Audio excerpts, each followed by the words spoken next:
Dans ce contexte de cherté de la vie, il faut déjà commencer par rappeler qu'en début de cette année, le gouvernement, au travers de la loi de finances, avait déjà opéré un certain nombre de choix visant à alléger la flambée des prix sur le marché.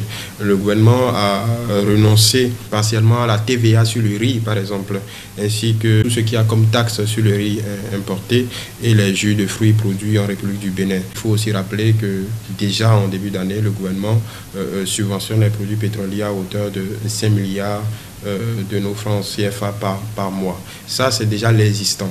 À cela, il faut ajouter, vous vous rappelez que le président de la République, à l'occasion de ses vœux pour la nation à la veille, avait annoncé un deuxième plan de soutien aux entreprises à hauteur de 20 milliards. Ça, c'est ce qui était déjà consenti pour permettre aux entreprises et aux populations de supporter, disons, l'inflation qui opérait sur le marché. Maintenant, la batterie de mesures, il faut le dire, exceptionnelle qui a été publiée hier, est conséquente. Parce que dans l'arsenal d'instruments en possession de l'État pour agir très concrètement et très directement sur la vie des citoyens et la régulation des prix, c'est l'instrument de la TVA taxe sur la valeur ajoutée. Donc c'est sur cet instrument que le gouvernement a joué pour pouvoir alléger quelque peu disons, la souffrance des populations.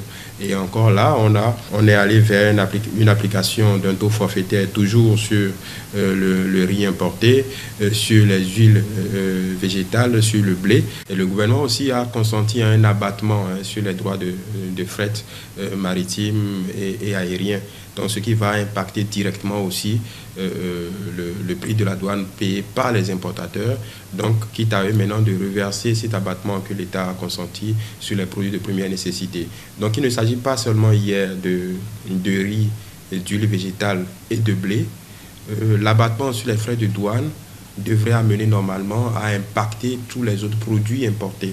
Donc c'est un vaste plan. Donc ça va au-delà de 2 ou 3 produits. Ça devrait normalement agir sur le sucre, la sardine, en tout cas tout le rayon de tout ce qui est importé. Parce qu'il faut comprendre que la conjoncture internationale fait que depuis cette période Covid a engendré un surcoût des frais de transport maritime. On est allé du simple au quintuple.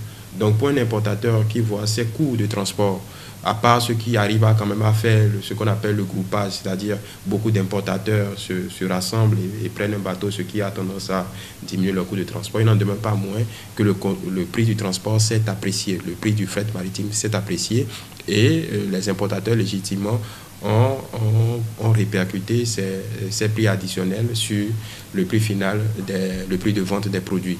Donc toute cette batterie de mesures prises par le gouvernement devrait normalement amener à un dégel des prix sur le marché, en tout cas à une revue des prix à la baisse. Donc si vous agrégez un peu tout ce qui a été pris comme mesure, normalement le citoyen lambda devrait le percevoir très directement sur ce qu'il achète au quotidien sur le marché. Le Conseil des ministres a instruit les différents ministères pour veiller au contrôle, parce que c'est l'autre pan de la question. Le gouvernement a pris des mesures, il est vrai, maintenant il faut réussir à les faire appliquer sur le marché.